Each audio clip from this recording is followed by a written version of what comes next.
Marcos Peralta, egresado de la Universidad Nacional de General Sarmiento. Buenos días, Marcos, ¿cómo estás? Muchas gracias por estar acá con nosotros. Hola, buenos días, Macarena, y buenos días a todos los que nos están escuchando. Gracias por invitarme, como siempre. No, gracias a vos por ayudarnos a entender todo lo que está pasando en materia económica, que hace bastante que no hablamos y realmente hay muchas novedades en materia económica. Antes que nada, quería preguntarte tu opinión, a ver cómo ves este tema del refuerzo alimentario que se anunció y que bueno, que ya el lunes arranca la inscripción. ¿Cómo lo ves? ¿Sirve para algo? ¿Termina siendo algo provisorio?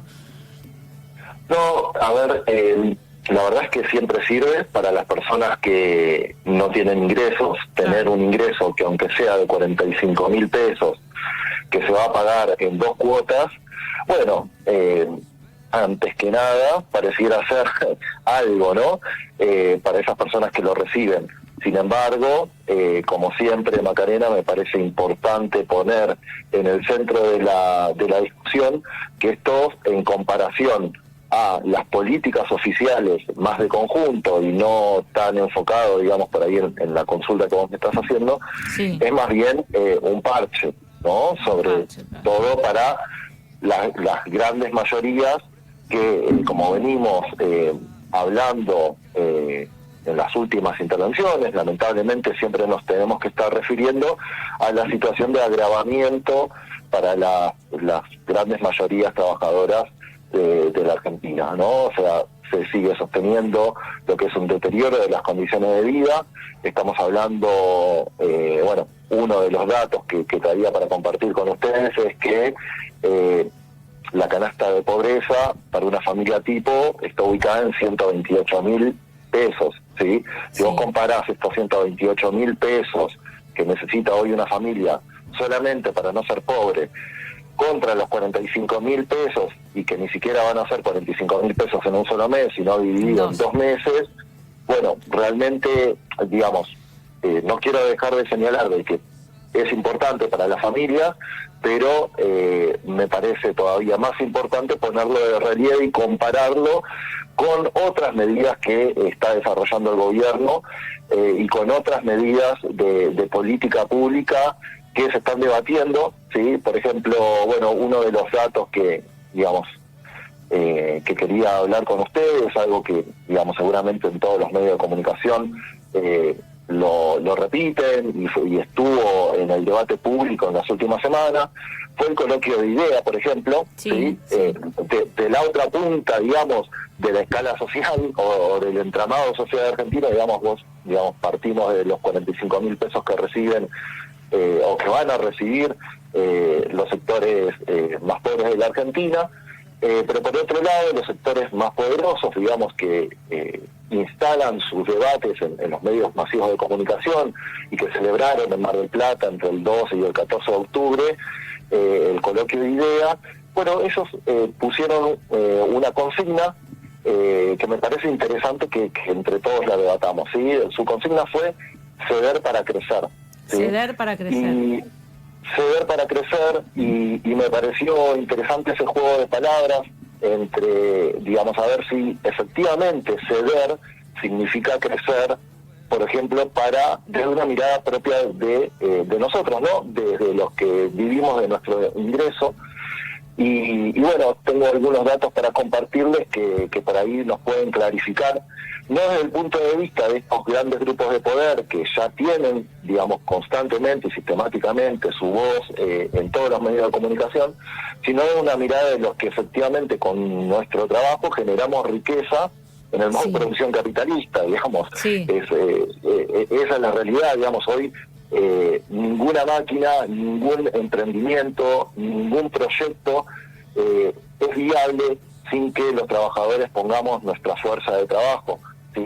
Ese me parece un punto de partida importantísimo para poner sobre la mesa, que no está puesto en el debate, digamos, los trabajadores parecemos ser una variable de ajuste, pero sin embargo somos los que, con nuestro trabajo hacemos que todo el engranaje del sistema funcione. Eso es un punto que me parece que tenemos que tener en cuenta, que tenemos que machacar sobre esto. Bueno, digamos, cada vez que ustedes me dan la oportunidad de hablar, y de compartir esta mirada con ustedes, bueno, yo trato de llevar justamente esa visión al debate público, ¿sí? Sí, es interesante porque no es lo que sí. se escucha, es verdad, como decís vos, no sé, no es la visión que se escucha en los grandes medios. Siempre están los economistas del establishment que hablan de ajustar, que los costos laborales, que como justamente como si el trabajo fuera simplemente un costo, nada más.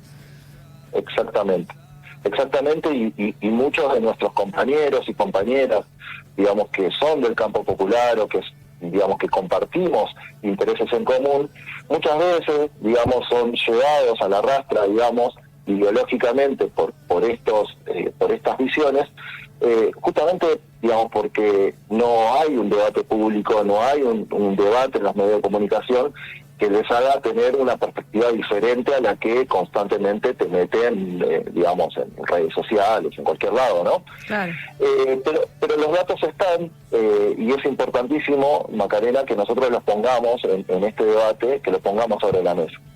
Los datos están y podemos señalar, por ejemplo, uno de los datos, ¿sí?, que nos va a dar cuenta de cómo está la situación actualmente, que es, por ejemplo, la cuenta de generación del ingreso e insumos de mano de obra. Esto es un informe que recientemente publicó el INDEC sobre los resultados del segundo trimestre del año, ¿sí?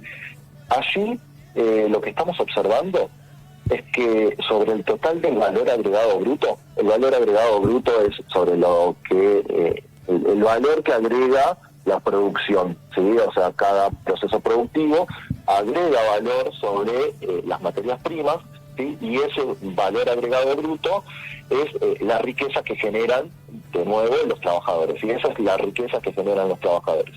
Sobre el 100% de la riqueza generada, la participación de la remuneración al trabajo asalariado, así se le dice a los salarios, digamos, del 100% de la riqueza, solamente el 41,7% se lo apropian los trabajadores, mientras que el 49,2% corresponde para el excedente de explotación bruto, ¿sí? Uh-huh. El excedente de explotación bruto son las ganancias de los capitalistas. Las ganancias. Esto es una diferencia enorme, es una, digamos, distribución de la riqueza, o una muy regresiva, pero es una distribución muy regresiva de los ingresos. Sí. Pensemos que, por ejemplo, en la época de Cristina, los trabajadores logrado 51. Un 53% de digamos, de la riqueza que generábamos. O sea, desde ese momento hacia acá hemos perdido un montón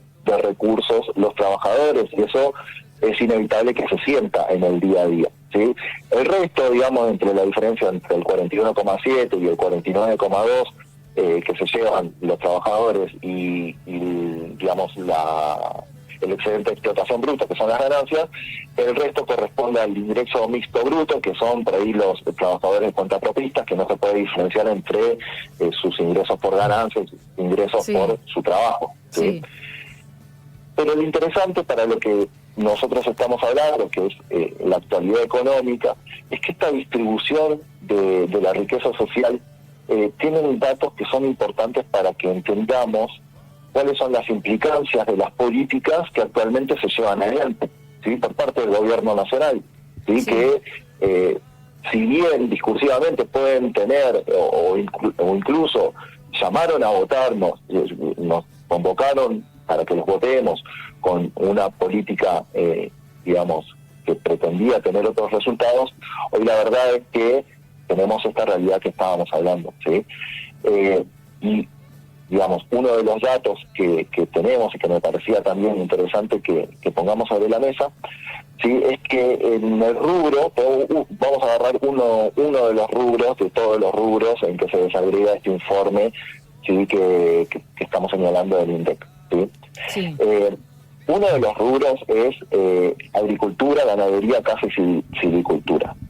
Del total de valor agregado bruto que agrega, ¿sí?, este rubro, solamente el 9,4% corresponde a la remuneración del trabajo asalariado.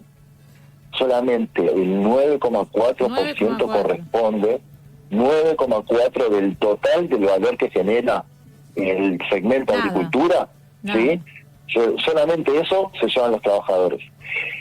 El excedente de explotación bruto se lleva un 85,2%. Es enorme la diferencia entre lo que se llevan los dueños de la tierra y los que trabajan en el campo. Este sector es el que genera la mayor cantidad de dólares genuinos que ingresan a la economía argentina. Y como estamos observando, la mayor parte de ese valor se lo apropian los dueños de la tierra. Esa enorme concentración de riqueza, Macarena, les permite meter, obviamente, presiones muy fuertes sobre el tipo de cambio, porque son los dueños de los dólares, ¿sí? Y de esa manera condicionan al conjunto de las políticas públicas que se pueden llevar adelante. Para que tomemos dimensión de esta situación. En conclusión. ¿Sí? Exactamente. Claro. Exactamente. Para que tomemos dimensión de cuánto, digamos, se concentra la riqueza en estos sectores, tenemos que hablar de que 365.000 millones de dólares es la cantidad enorme de recursos que el país tiene, o sea, que los argentinos, que algunos argentinos, muy pocos argentinos, tienen en el exterior. Y este dato es solamente de dólares en blancos, o sea, solamente en blanco hay 365.000 millones de dólares en el exterior en manos de argentinos. Sacar esa enorme cantidad de recursos que generamos nosotros, Macarena, vos, yo, toda nuestra audiencia que nos está escuchando, que trabajamos y que tratamos de llegar a fin de mes, generamos riqueza, y de toda esa riqueza que generamos hay 365.000 millones de dólares que están en el exterior, en manos de compatriotas nuestros que están valorizando por ahí algún capital en alguna isla paradisíaca, en Miami, en Uruguay, digamos, más o menos conocemos los lugares en donde fugan esos capitales. Sacar esa enorme cantidad de recursos del país tiene implicancias catastróficas para el normal desarrollo de la economía. ¿Sí? Pues esto falta en educación, en vivienda, en salud. Claro. Y uno de los, digamos, a ver, vamos a llevarlo a una de las problemáticas diarias que tenemos, también todos nosotros, que es la inflación, ¿sí? Claro. Uno de los componentes más relevantes que explican los niveles de inflación, no voy a decir que es el único, como dice la ortodoxia, pero sí es un factor muy importante, que es la emisión monetaria. Si la emisión monetaria genera inflación. No es el único ítem que genera la inflación, pero es uno de los ítems que necesariamente, digamos, sabemos los economistas, que impactan sobre la inflación.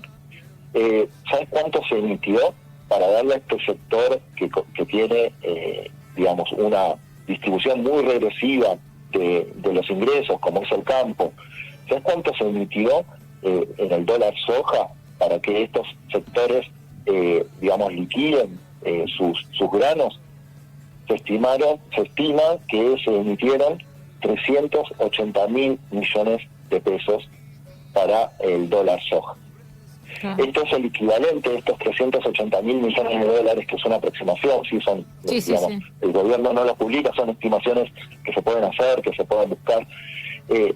Estos 380.000 millones de pesos equivalen al 84% del presupuesto que hay para salud en toda la nación. Claro, ¿Sí? O sea, es barbaridad. Sí, y estamos hablando de 45.000 pesos para personas que no tienen para comer, ¿sí? Y 380.000 millones de dólares para estos sectores que tienen 365.000 millones de dólares en el exterior, que tienen una distribución muy regresiva de sus ganancias, sí, que aportan muy poco en trabajo genuino. Y no sé, si lo vamos a mirar con lupa, por ejemplo, quiénes son los que trabajan en el campo. Tenemos trabajo golondrina, tenemos, trabajo golondrina lo usan por temporada, lo dejan afuera. Tenemos trabajo infantil en la cosecha del algodón, por ejemplo, la cosecha del ajo, digamos. Esa es la realidad que estamos viviendo en la Argentina, y esto es lo que me parece que tenemos que poner sobre la mesa para aquellos sectores que dicen tenemos que ser todos iguales, el Estado no tiene que intervenir en esta situación.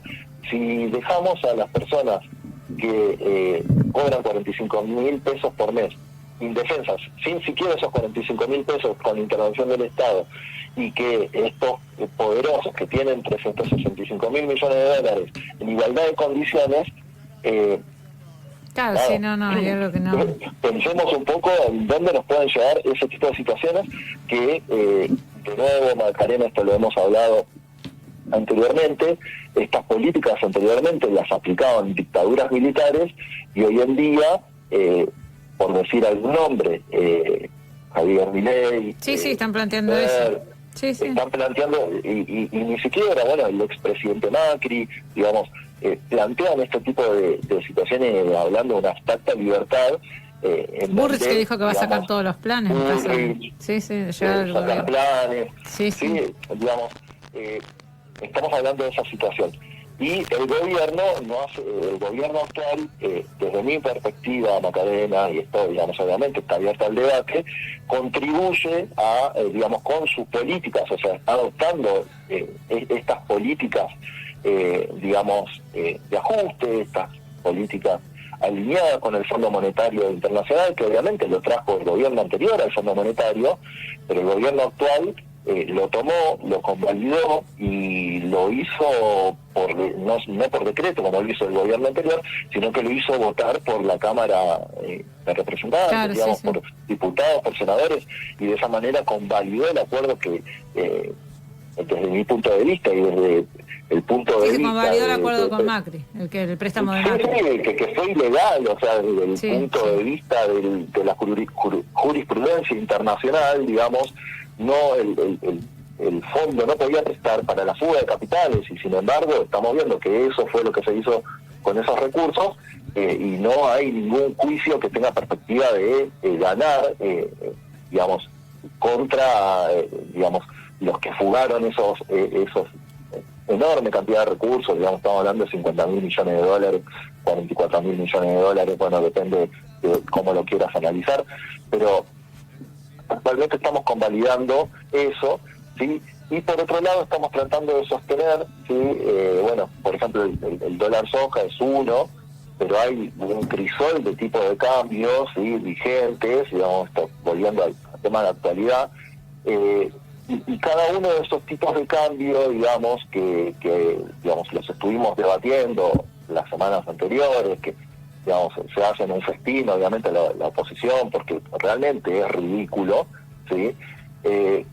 Esa situación significa erogaciones para los distintos sectores que, por ejemplo, el de tecnología, hay distintos tipos de cambio, y eso significa que se está financiando a cada uno de esos sectores que tienen un tipo de cambio discriminados, ¿sí? Marcos. Sí. Una consulta en cuanto a esto de la intervención del Estado y justamente el dólar soja. ¿Qué tan necesario era para el Estado Nacional sí o sí que salga esa liquidación? Es decir, ¿podíamos seguir con la vida completamente normal si no se liquidaba esa cantidad de granos de soja? ¿O realmente era fundamental para la continuidad del gobierno de Alberto Fernández que sí o sí se liquide? Pregunto porque, como lo mencionás y con las cifras que estás dando, hasta parece una intervención la cual no nos benefició casi que en nada. Y más pensando en la cantidad de emisión que se tuvo que hacer y cómo repercute ello en la inflación. Claro. Sí.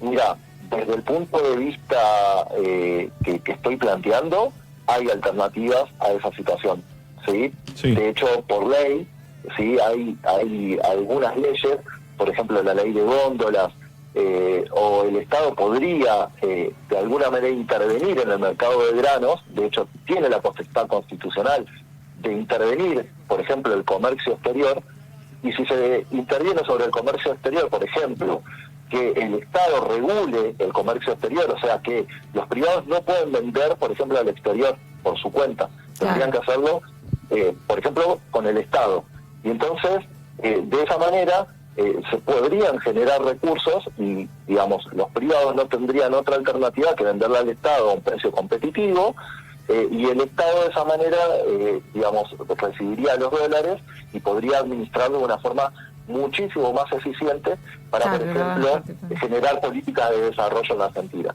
Yo no soy de los que piensan de que la única salida en este caso es ceder ante la presión de los sectores más poderosos de la economía, porque tenemos poder, los trabajadores, tiene poder el Estado, ¿sí?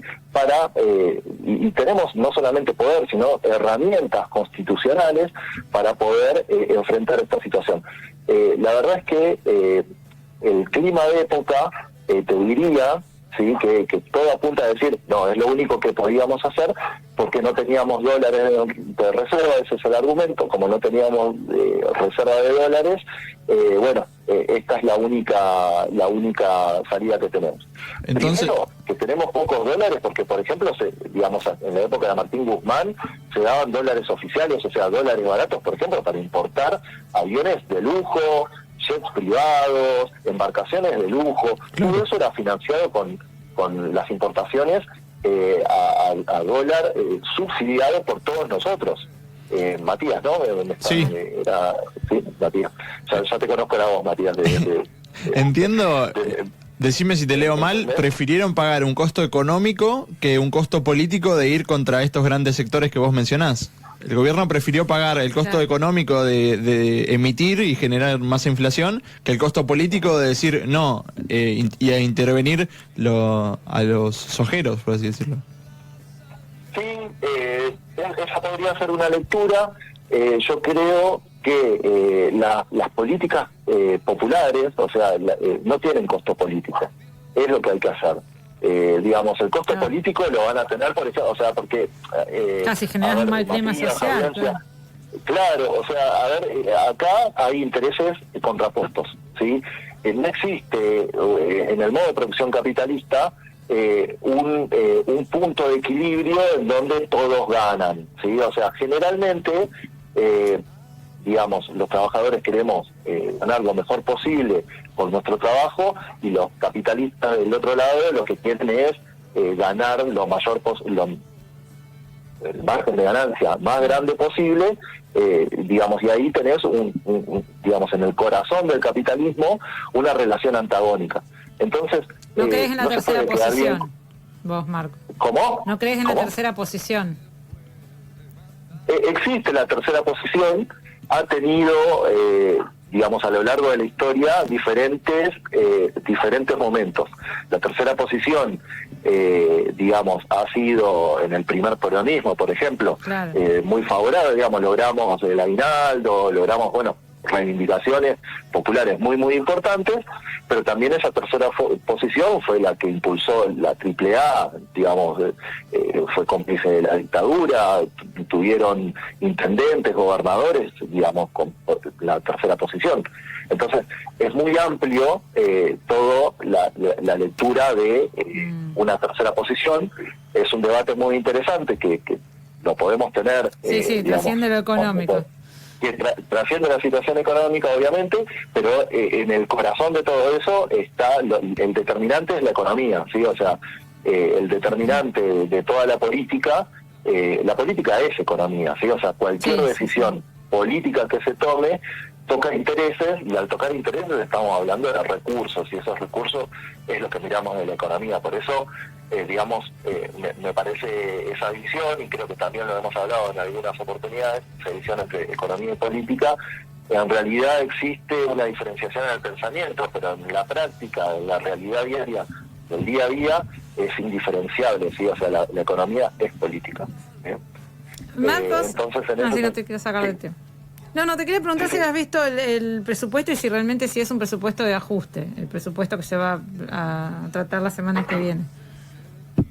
Sí, lo estuve leyendo, la verdad es que está alineado 100% con las políticas del Fondo Monetario, ¿sí?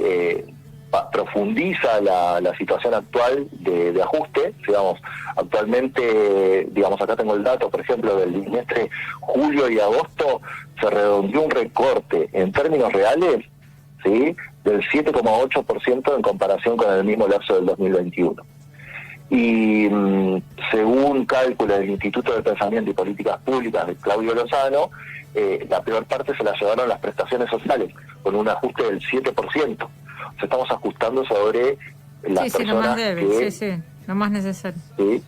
Y el presupuesto presentado va en el mismo sentido de profundización del recorte en gasto social, incluso, y esto todavía no salió, digamos, al debate público, pero el FMI insiste en recortes a las jubilaciones, ¿sí? Y el recorte a las jubilaciones está puesto sobre la mesa, digamos, se viene realizando por el impuesto inflacionario un ajuste muy importante sobre los ingresos de los trabajadores jubilados, digamos, y si miramos para adelante, Macarena, digamos, más allá del presupuesto y de las perspectivas, digamos, que se plantean en el presupuesto para el año que viene, si miramos hacia adelante, el panorama parece todavía menos alentador que el actual, ¿sí? Y te doy 2 datos. Hubo 2 giras, ¿sí? La gira del ministro, de nuevo, que estuvo en Estados Unidos. Parece que el mundo, o las relaciones que el actual ministro de Economía quiere sostener con el mundo, solamente con Estados Unidos, digamos, pareciera ser que cortó relaciones con otras partes del mundo. Sí. Fue el ministro de Economía a Estados Unidos, y también fueron los llamados gobernadores del Norte Grande, Capitanich, bueno, todos, digamos, fueron casi todos los gobernadores. Creo que no fue el de Corrientes, pero todos los demás gobernadores fueron digamos, a una gira en el exterior. Y ahí hubo un frente único, tanto de oficialistas, pues estuvo Morales, digamos que es oposición, estuvo Fran, digamos, bueno, nada, todos los gobernadores del Norte Grande juntos, o sea, más allá de las diferencias ideológicas, y tanto Massa como los gobernadores del Norte Grande fueron a entregar los recursos naturales, Macarena. Massa fue a entregar los recursos gasíferos y petrolíficos en el sur, y los del Norte Grande fueron a entregar los recursos del litio, sí, que se llama el triángulo del litio, que compartimos con Chile y con Bolivia, y las inversiones que van a venir representan el sostenimiento de un modelo basado en el extractivismo, una economía totalmente primarizada y sin grandes inversiones de capital. O sea, vienen con unas palas, excavadoras, cargan en un camión, lo suben en un avión y se llevan el litio a la Argentina, y no hay siquiera digamos, fueron todos los gobernadores juntos, y no surgió de un solo gobernador una política a mediano o largo plazo en el cual siquiera pensar en construir una batería en la Argentina. No, una batería en la Argentina. Es bastante desalentador. Exactamente, y esto, digamos, es un poco improvisación, porque tenemos, digamos, urgencias económicas en este momento, entonces vamos y rifamos los recursos naturales, lo cual no es una buena estrategia comercial, digamos, pero además, digamos, nos están condenando a una economía primarizada, a una economía extractivista, en donde los trabajadores, o digamos el consumo interno, todo lo que genera dinamismo en una economía, parece ser que no tenemos las mejores perspectivas hacia el futuro, ¿no? Marcos, sí. La verdad que sí, nos quedan un montón de temas, pero sí. Tenemos que ir redondeando. Sí, porque ya tenemos. Plantear lo único, Macarena, y con esto cierro, de que sí hay un norte, digamos, no todo es, sombrío para el futuro de Argentina. Yo creo que el norte lo marcan estos debates que estamos haciendo, pero antes que nada, por ejemplo, los trabajadores del SUNDA. ¿Sí? Yo creo que ese es el camino a seguir, que nos demuestran que con lucha, organización, ¿sí?, y debate, lograron por lo menos no perder ante la inflación, y eso desató que lo ataquen tanto oficialistas como opositores. Los medios de comunicación dicen que son salvajes y demás, pero ellos lo que están haciendo es defender el ingreso de sus familias, que es lo que están haciendo los ojeros. Los ojeros se plantaron sobre su ácido bolsa, lucharon por lo suyo y nos impusieron a todos, digamos, que le transfiramos recursos para ellos. Bueno, en mucho menor escala, los trabajadores del SUNDA nos muestran que con organización los trabajadores también podemos lograr lo que nos corresponde. Sí, a pesar de toda la genera... campaña mediática que se les hizo en contra, tildándolos prácticamente, Alejandro Crespo lo ponían en un lugar de criminal, ¿no? Era como lo peor, era un monstruo, ¿no? Para los medios hegemónicos. Y realmente lo que estaba haciendo era luchar por sus compañeros, ¿no? Por lo que todos nosotros necesitamos, Macarena, que es llegar a fin de mes, que a nuestras familias no les falte nada, los recursos están, como un poco traté de demostrarlo, digamos. Sí.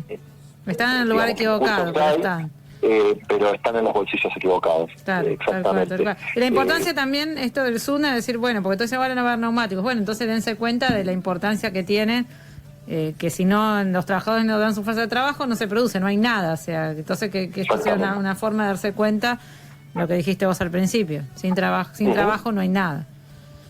Exactamente. La mejor política pública que se puede hacer, la mejor por lejos, es mejorar los ingresos de la gente. Eso genera para el empresario que tenga mayor cantidad de ventas, para las familias que consuman no solamente más, sino que consuman mejor, y eso genera todo un entramado de un círculo virtuoso, digamos, que es la mejor política pública que se pueda desarrollar. Entonces, cuando escuches digamos, cuando todos nosotros los que estamos participando de esto que estamos hablando, incluyendo a todos tus oyentes y tu panel, cuando escuchen que lo mejor es la libertad y que el Estado no se meta, no le crean. La mejor política pública que se puede hacer es mejorar los ingresos de la gente.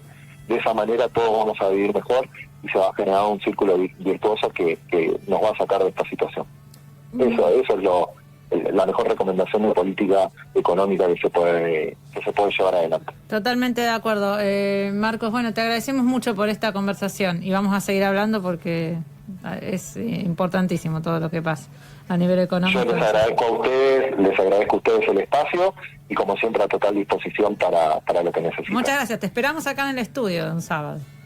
Vamos a organizar. Siempre lo decimos, en algún momento lo tenemos que hacer, sí, totalmente. Desde ya, estás más que invitado. Hasta la próxima, Marcos, que tengas un excelente fin de semana. Buen fin de semana para todos ustedes. Hasta luego. Hasta luego.